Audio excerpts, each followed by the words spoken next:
J'ai envie de l'appeler Floor Leadership Group, où vous allez responsabiliser peut-être 3-4 joueurs qui vont avec vous prendre toute une série de décisions importantes.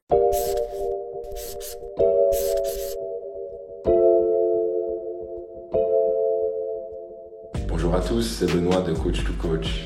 Bienvenue dans notre workshop online avec Serge Crèvecoeur sur la construction de son équipe. Le nouvel épisode portera sur le thème du team management. Je vous souhaite d'ores et déjà un bon visionnage et surtout, n'oubliez pas de nous rejoindre sur les réseaux sociaux et sur YouTube. Voilà, je pense qu'on est arrivé au bout du raisonnement. J'ai essayé d'avoir un raisonnement, une structure logique de la construction de votre équipe, en commençant par la volonté d'apprendre que j'espère qu'en tant que coach vous avez. Et puis c'est la structure, l'équipe à mettre autour de l'équipe. Ça commence par là, la construction de votre équipe. Le recrutement, quelles sont les choses importantes à avoir à l'esprit quand on recrute. Et puis une fois que vous avez votre équipe, comment est-ce que je construis justement cet esprit de famille en commençant par faire des sessions où les gens vont apprendre à se connaître, définir leur rôle, définir l'identité de l'équipe et enfin définir les objectifs de l'équipe. Une fois que vous avez fait ça, je pense que vous êtes prêt pour débuter la saison. Et alors ici, je voudrais partager avec vous, et je suis en train d'évoluer et d'apprendre des idées, des choses que je vais essayer de mettre en place cette saison-ci au BCM. C'est la gestion de l'équipe, le team management. Comment est-ce que, en tant que coach, je gère mon équipe et je gère mes joueurs. Ça dépend évidemment, c'est comme le recrutement, ça dépend des joueurs et des types de leaders que vous allez avoir. Il y a plusieurs types de leaders. Ça peut être un leader par l'exemple, un gars qui parle pas beaucoup mais qui montre sur le terrain, qui montre aux entraînements.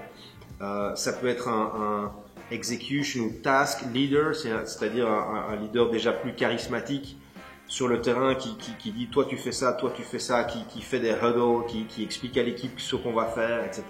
Ça peut être un leader motivationnel, quelqu'un qui encourage tout le temps.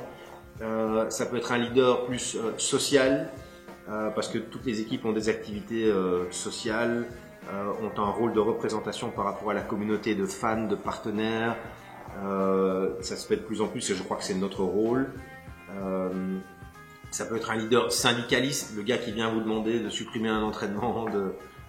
Voilà. Alors quand vous avez un joueur charismatique ou un leader charismatique, pour ne pas le nommer comme Guy Mouya par exemple, il est capable de remplir toutes les cases et à la limite vous vous appuyez sur lui et vous créez une vraie connivence comme moi j'ai eu la chance d'avoir avec lui pour gérer votre équipe.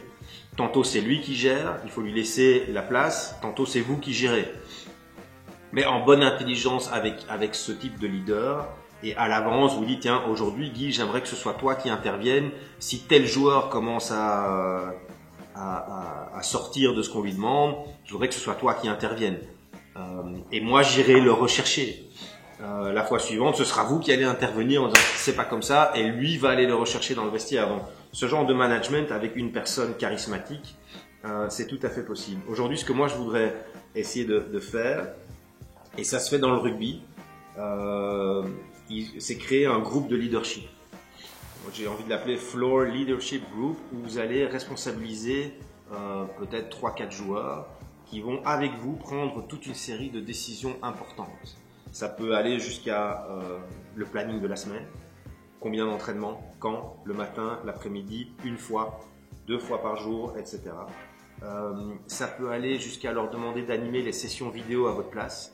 Ça, j'ai déjà eu l'occasion d'essayer et on se rend compte que c'est plus efficace quand le joueur explique que quand c'est vous qui expliquez. En général, quand c'est vous qui expliquez, les mecs regardent leur montre en disant « Ah, 10 minutes, un quart d'heure, il a fini, on peut aller jouer ». Quand c'est les joueurs qui l'expliquent à leurs collègues, ça a un impact largement supérieur à celui du coach. En rugby, ils font ce qui s'appelle l'entraînement du capitaine, le Captain's Practice. C'est les All Blacks qui ont commencé. Aujourd'hui, l'équipe de France de rugby fait ça aussi. Le dernier entraînement avant le match, c'est le capitaine qui décide du contenu et c'est lui qui anime et qui donne l'entraînement. Les coachs sont là en support, mais l'entraînement est géré par les joueurs et par le capitaine. Alors évidemment, il faut avoir des joueurs d'une certaine maturité, d'une certaine intelligence pour pouvoir faire ça, mais c'est quelque chose qui m'inspire et vers lequel j'ai envie d'essayer de me diriger. Alors en pratique, je peux pas vous dire parce que je vais essayer cette saison-ci, mais quand on se reverra d'ici un an ou d'ici quelques mois, n'hésitez pas à me demander comment ça se passe.